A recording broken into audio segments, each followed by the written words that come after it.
Hi friends, எல்லோரும் எப்படி இருக்கீங்க? Welcome back to Ramnath Koorakadai kitchen.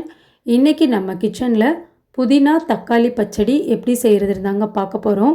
எப்போவும் நம்ம ஒரே மாதிரியான சட்னி அரைக்காமல் கொஞ்சம் டிஃப்ரெண்ட்டாக இந்த மாதிரி ட்ரை பண்ணி பாருங்கள். டேஸ்ட்டு ரொம்ப சூப்பராக இருக்குங்க. இட்லி, தோசை, சாதம், சப்பாத்திக்கெல்லாம் அட்டகாசமான ஒரு காம்பினேஷனுங்க. வாங்க எப்படி செய்கிறதுன்னு நம்ம வீடியோக்குள்ளே போய் பார்க்கலாம். அடுப்பில் கடாய் வச்சுருக்கேங்க. 5 டேபிள் ஸ்பூன் அளவுக்கு எண்ணெய் சேர்த்துக்கிட்டேன்.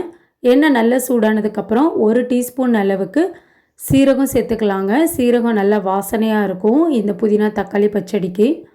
இப்போது சீரகம் கொஞ்சம் பொரிஞ்சதுக்கப்புறம் 12 போல் பூண்டு பல் சேர்த்துக்கலாங்க. இது சின்ன பல் பூண்டுனால நான் இவ்வளோ எடுத்திருக்கேன். பெரிய பல் பூண்டுனா ஒரு 6 பல் பூண்டு அளவுக்கு நீங்கள் சேர்த்துக்கோங்க.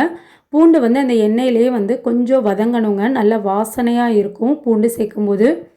பூண்டு ஒரு 2லேருந்து 3 நிமிஷம் மட்டும் வதங்கினா போதுங்க. இப்போ நம்ம பெரிய வெங்காயம், ஒரு வெங்காயம் நீல வாக்கில் கட் பண்ணி வச்சுருக்கேன். வெங்காயம் சேர்த்துக்கலாங்க. இன்றைக்கி நான் 3 பேர் சாப்பிட்றதுக்கு அளவான மெஷர்மெண்ட்ஸ் நான் சொல்கிறேங்க. நீங்கள் அதிகமாக செய்கிறீங்கன்னா நான் சொன்ன அளவுகள்லேருந்து எல்லா பொருட்களையும் கொஞ்சம் அதிகமாக சேர்த்துக்கோங்க. இப்போ வெங்காயம் கண்ணாடி பதம் வர்ற அளவுக்கு வதங்கணுங்க. இப்போது வெங்காயம் இந்த அளவுக்கு நல்லா வதங்கிடுச்சு பாருங்கள், கண்ணாடி பதம் வர்ற அளவுக்கு.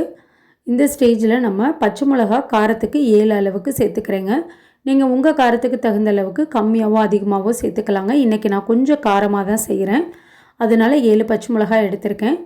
பச்சை மிளகா நமக்கு எண்ணெயிலே நல்லா வதங்கிடணுங்க. பச்சை மிளகாவோட கலர் கொஞ்சம் நமக்கு மாறணும், ரொம்ப இல்லை கொஞ்சம். இப்போ பாருங்கள், ஒரு 5 நிமிஷம் போல் நான் நல்லா வதக்கிட்டேன். இந்த அளவுக்கு கலர் நமக்கு கொஞ்சம் மாறி இருக்குது. இப்போ நம்ம பழமான தக்காளியாக 4 மீடியம் சைஸ் தக்காளி சேர்த்துக்கலாங்க. நல்லா பழமான தக்காளியாக எடுத்துக்கோங்க. இப்போ தக்காளி சேர்த்துட்டு சின்ன லெமன் சைஸ் அளவுக்கு புளி சேர்த்துக்கலாங்க. புளி கண்டிப்பாக சேருங்க. அப்போ தான் இந்த பச்சடிக்கு டேஸ்ட்டு ரொம்ப சூப்பராக இருக்கும். தக்காளி மசியறதுக்கு கொஞ்சமாக நான் உப்பு சேர்த்துட்டு வதக்கி விட்டுக்கலாங்க. இப்போ தக்காளி நம்மளுக்கு பாருங்கள், ஒரு 4 நிமிஷம் போல் நான் நல்லா ஹை ஃப்ளேமில் வதக்கிட்டேன். இந்த அளவுக்கு நல்லா சாஃப்டாகிடணும் தக்காளி. இப்போ நம்ம புதினா சேர்த்துக்கலாங்க. ஒரு கைப்பிடி அளவுக்கு புதினா எடுத்து வச்சுருக்கேங்க. ஒரு 10 இலை போல் கருவேப்பிலை இலைகள் நான் எடுத்திருக்கேன். கருவேப்பிலை இலைகள் சேர்த்திங்கன்னா டேஸ்ட்டு இன்னமும் நல்லாயிருக்கும். இப்போ புதினா கருவேப்பிலை எல்லாமே நல்லா வதக்கிக்கலாங்க. புதினா நம்ம சேர்த்த உடனேவே டக்குன்னு நமக்கு வதங்கிருங்க. இப்போ ஒரு 2 நிமிஷத்துலேயே பாருங்கள், நமக்கு புதினா எல்லாம் நல்லா வதங்கிருச்சு. இப்போ நம்ம நல்லா ஆற விட்டுட்டு அரைச்சிக்கலாங்க. நல்லா ஆறட்டும், அதுக்கப்புறம் நம்ம மிக்ஸி ஜாரில் சேர்த்துக்கலாம். இப்போ பாருங்கள், நம்மளுக்கு சட்னி நல்லா ஆறிடுச்சு. நான் மிக்ஸி ஜாரில் சேர்த்துக்கிட்டேன். சட்னிக்கு தேவையான அளவு உப்பு சேர்த்துட்டு கொஞ்சமாக தண்ணி சேர்த்து ரொம்ப மைய அரைக்காமல் கொஞ்சம் கொரன்னு அரைச்சி எடுத்துக்கலாங்க. இப்போது சட்னி அரைச்சிட்டு வந்தாச்சுங்க.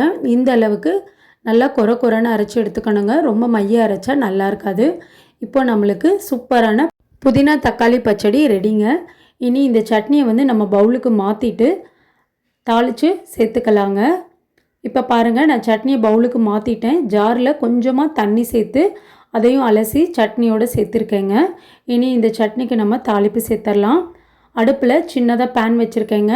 1 டேபிள் ஸ்பூன் எண்ணெய் நல்லா சூடானதுக்கப்புறம் 1 டீஸ்பூன் கடுகு, கருவேப்பிலை, 2 வரமிளகா, 1/4 டீஸ்பூன் பெருங்காயத்தூள் சேர்த்துட்டு நம்ம அரைச்சி வச்சுருக்க சட்னியில் சேர்த்துக்கலாங்க. அவ்வளோதான், சூப்பரான சட்னி ரெடி நமக்கு. எப்போவும் ஒரே மாதிரி செய்யாமல் கொஞ்சம் டிஃப்ரெண்ட்டாக இந்த மாதிரி செஞ்சு பாருங்கள். சூடான இட்லி வச்சு இந்த புதினா தக்காளி பச்சடி வச்சு சாப்பிட்டா இன்னும் 4 இட்லி அதிகமாக சாப்பிடுவாங்க. நீங்கள் சாதத்துக்கு இந்த புதினா தக்காளி தொக்கு செய்ய போகிறீங்கன்னா தண்ணியோட அளவை மட்டும் கம்மி பண்ணிக்கோங்க. இன்றைக்கி நான் நல்லா மொறுன்னு தோசையோட இந்த புதினா தக்காளி பச்சடியை வச்சு செஞ்சு காட்டியிருக்கேங்க. நீங்களும் நான் செஞ்ச இதே அளவுகள் படி செஞ்சு பாருங்கள். டேஸ்ட்டு ரொம்ப சூப்பராக இருக்கும். செஞ்சு பார்த்துட்டு எப்படி இருந்ததுன்னு உங்கள் கமெண்ட்ஸை எனக்கு சொல்லுங்கள். நீங்கள் இப்போ தான் நம்ம சேனலை ஃபர்ஸ்ட் டைம் பார்க்குறீங்கன்னா ராம்நாத் கூரக்கடை கிச்சனை சப்ஸ்கிரைப் பண்ணிக்கோங்க. பக்கத்தில் இருக்க பெல் ஐக்கானை கிளிக் பண்ணிவிட்டு ஆல்ன்ற ஆப்ஷனை டிக் பண்ணிக்கோங்க. அப்போ தான் நான் போடுற புது ரெசிபிஸ் நோட்டிஃபிகேஷனில் உங்களுக்கு உடனுக்குடனே வரும். இந்த வீடியோ உங்களுக்கு பிடிச்சிருந்ததுன்னா லைக் பண்ணுங்கள், உங்கள் ஃப்ரெண்ட்ஸ் அண்ட் ஃபேமிலிக்கும் ஷேர் பண்ணுங்கள். இனி நான் வேறு ஒரு இன்ட்ரெஸ்டிங்கான ரெசிபியில் உங்களை பார்க்குறேன். Thanks for watching.